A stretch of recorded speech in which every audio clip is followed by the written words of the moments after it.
Chapter 9. The Mirror of Ashes. They followed the ember line southward, deeper into the dust sea, where storms raged like the fury of forgotten gods, and the sky wept ash instead of rain. It was a cursed place, a graveyard of flame and stone, where few dared tread, and none returned the same. Thalara had been quiet for days, her gaze fixed on the horizon. "The mirror of ashes lies ahead," she said, "buried beneath the ruins of Vera." Cain looked out across the charred landscape. Lightning cracked overhead, illuminating blackened spires and molten craters. "What is it, exactly?" "A relic," she replied, "one that reflects more than appearance. It shows what you've been and what you could become." Cain didn't flinch. "Then it's time I faced it." Vera was not a city. It was a wound. Once a beacon of Emberian power, it had fallen to the frost guard in the last days of the war. Now it lay swallowed by sand and soot, its towers buried beneath dunes of ash. As they descended into the remains of its palace, Cain felt the ember blade grow heavy, its hum shifting from pride to warning. They found the mirror in the throne room, shattered open by time and preserved only by a dome of still-burning fire. It stood taller than Cain, framed in molten gold, its surface like black glass that shimmered when approached. It did not reflect the room, only Cain. And then it spoke. Or rather, it showed. Cain was pulled into the mirror. He saw himself as a child, cradled by a man with eyes like his own, his father. He saw the day of the fall, when his parents had sealed him away in a stasis of flame. He saw the wars, the betrayals, the blood. Then he saw futures. One where he stood alone atop a burning throne, his eyes cold, the world in ruin. One where Thalara lay dying in his arms, the blade scorched black with vengeance. One where the Harbinger walked free, and Cain watched helplessly as cities turned to frost and fire turned to ash. And then he saw choice. He saw a world held together by fire, not used for war, but for healing. A future with Thalara by his side. A child running through streets not of soot, but of joy. He reached toward it. The mirror cracked, and Cain was thrown back. He woke with a gasp. Thalara was at his side, her hand on his cheek. "What did you see?" "Everything," he whispered, "and what I must not become." He turned to the mirror. It was crumbling now, its power spent. Arian approached from the shadows. "We need to move. The Harbinger's agents are closing in." Cain stood, stronger than before. The ember blade pulsed again, calmer now, like it had been waiting for him to truly see. "The mirror showed me paths," he said.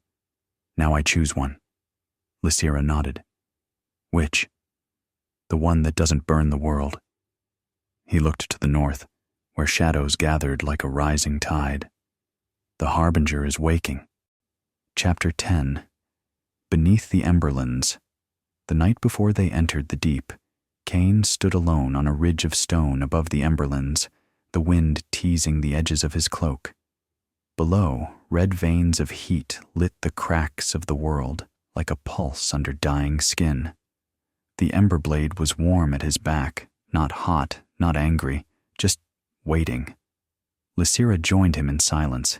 He didn't look at her as he spoke. "It's under there, isn't it? The root of all this." "Yes," she said. "Where Malric fell, where he called out, and where something darker answered."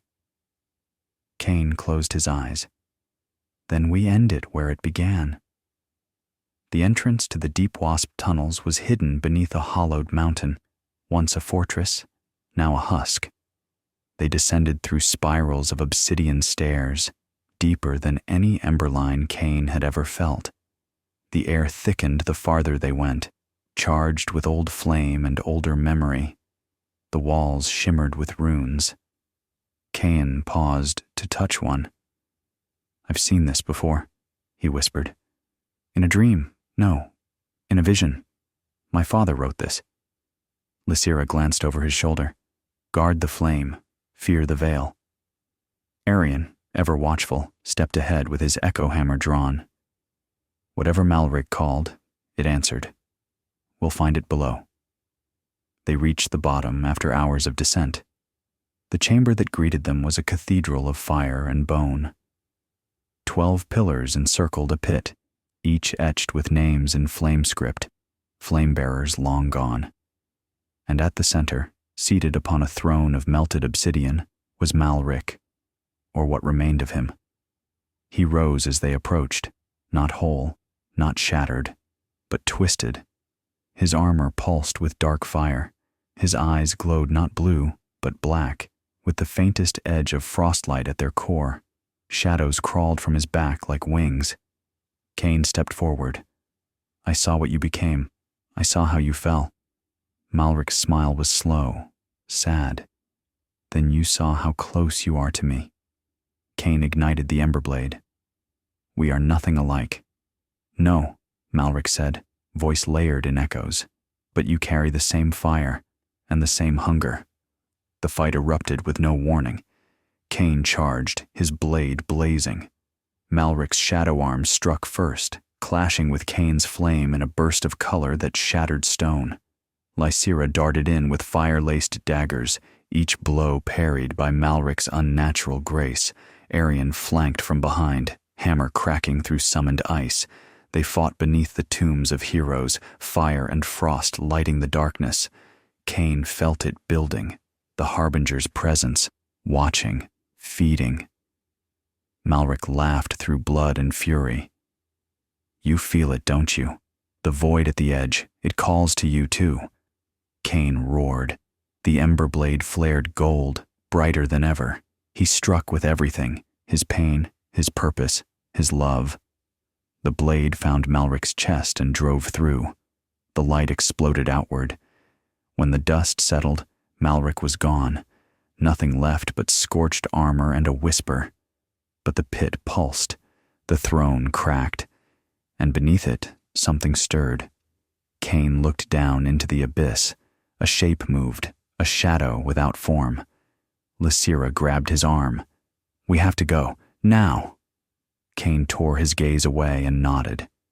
As they fled the collapsing chamber, the flame behind them shrank into silence. But in the silence, a whisper rose, a promise. Flame-bound, I see you. Chapter 11. The Flame Right's Oath.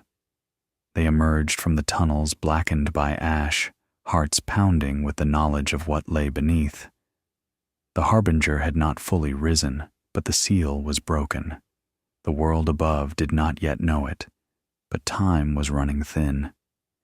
We need more than fire, Arian said, watching the sun rise from behind cracked peaks. We need something stronger. Lysira looked to the horizon. Then we need the flame right. Cain turned to her.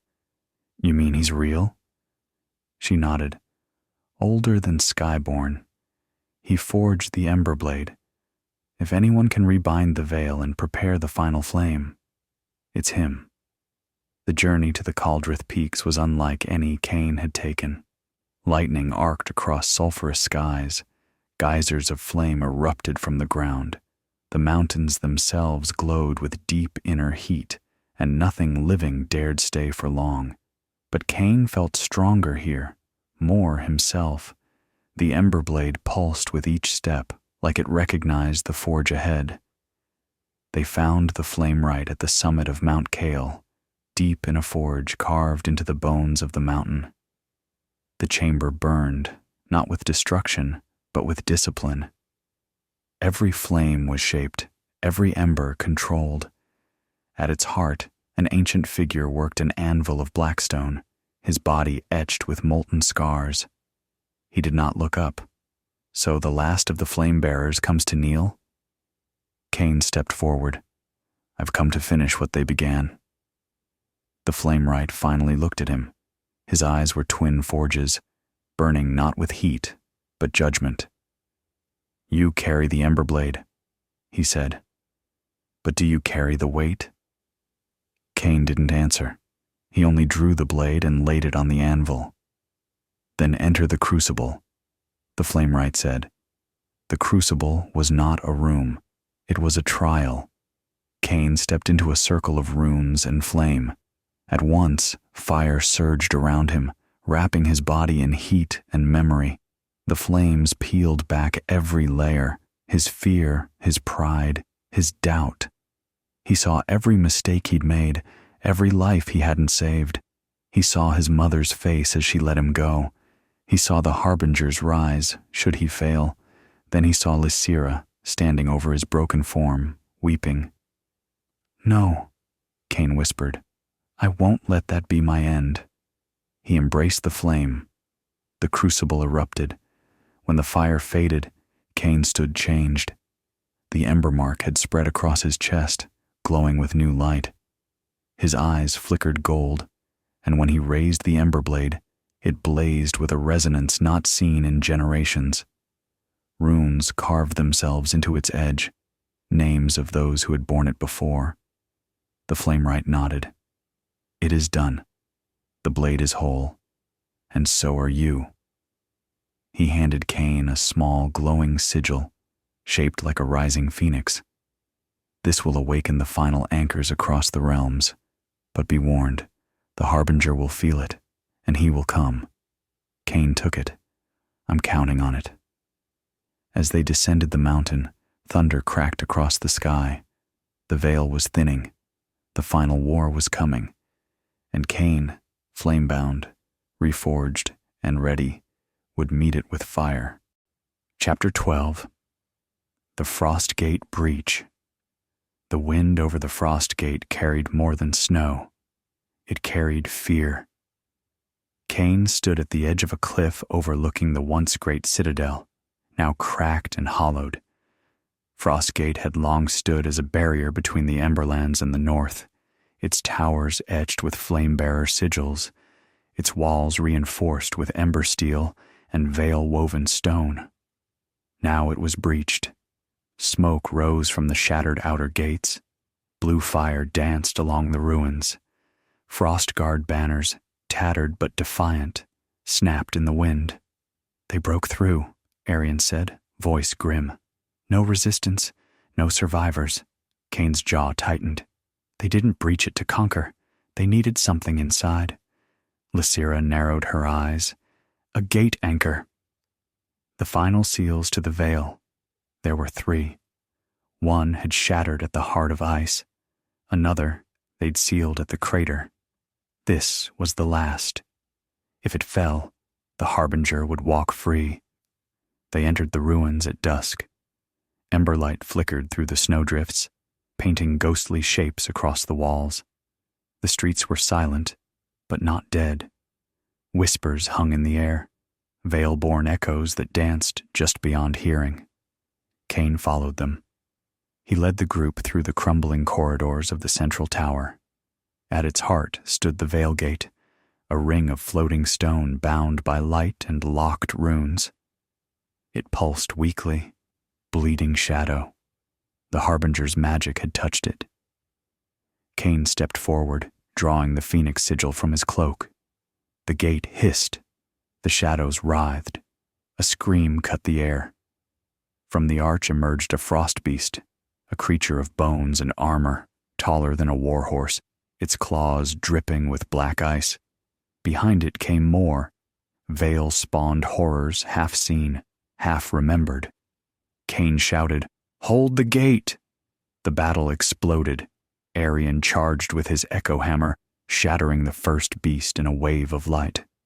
Thalara flanked him, flames licking from her blades, carving paths through the frost. Cain moved like fire incarnate. The ember blade flared with each strike, every motion precise. But the creatures adapted. Shadows wrapped around them. Ice grew faster than flame could melt. "We can't hold them forever," Arian yelled. Cain reached the center of the Veil Gate. He placed the phoenix sigil into the seal. It pulsed once. Then fire erupted from the ground, surging into the gate, pushing back the shadows. The creatures shrieked, convulsed, and disintegrated. The veil gate stabilized. Silence returned. Cain collapsed to one knee, the ember blade buried in the ground beside him. Lysira knelt beside him, her hand over his. "You did it," she said. Cain looked toward the glowing seal. "For now." Above them, a thunderclap shattered the clouds. Far to the north, a new rift opened, and something stepped through.